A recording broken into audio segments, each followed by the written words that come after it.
You're smart, you're beautiful, determined. Listing my qualities on your fingers is not going to get you anywhere with me.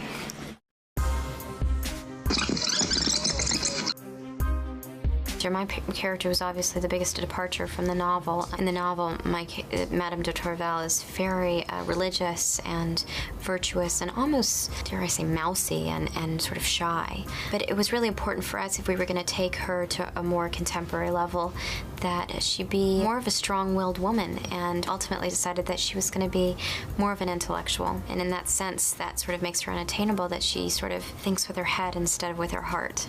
You're just a toy, Sebastian. A little toy I like to play with.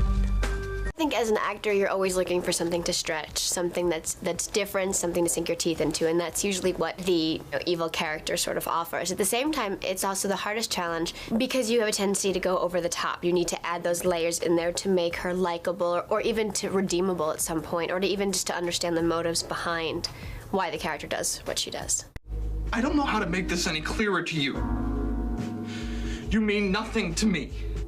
That was probably the hardest scene I've had to do as an actor thus far. Having your personal life and your professional life sort of coincide to that degree, and having the material be, you know, so emotional. And I really worked myself up that day to the point where I got sick. I vomited because I was really, it was heavy. It was heavy. It was seeing her cry, making her cry. You know, there was once, I don't even think it's in the movie now, but she punched me. And then the director says, I love it, and she has to do it on the 9 takes, you know, from that point on. She had to match her slap to the face. It was not quite a slap though. It was a little more closed fist than a slap. It really hurt after a couple hours.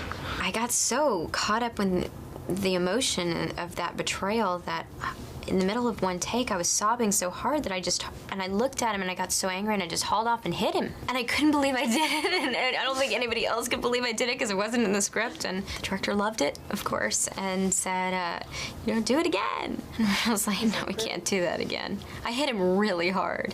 There's a reward that comes with that too, because I had wanted to work with her. I enjoyed her work and was excited about kind of having to be so honest with a person in your work is a challenge.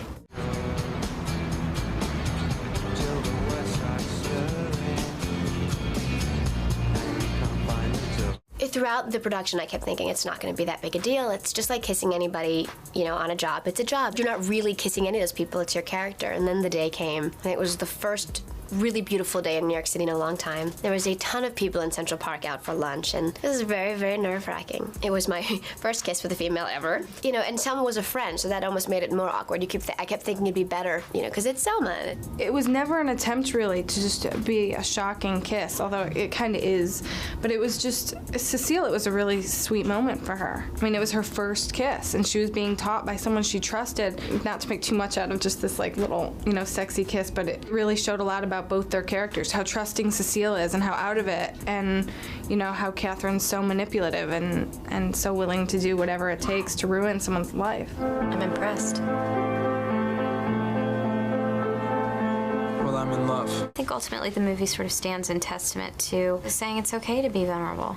And it's okay to show people your emotions, and, you know, if you never get there in life, where have you ever been?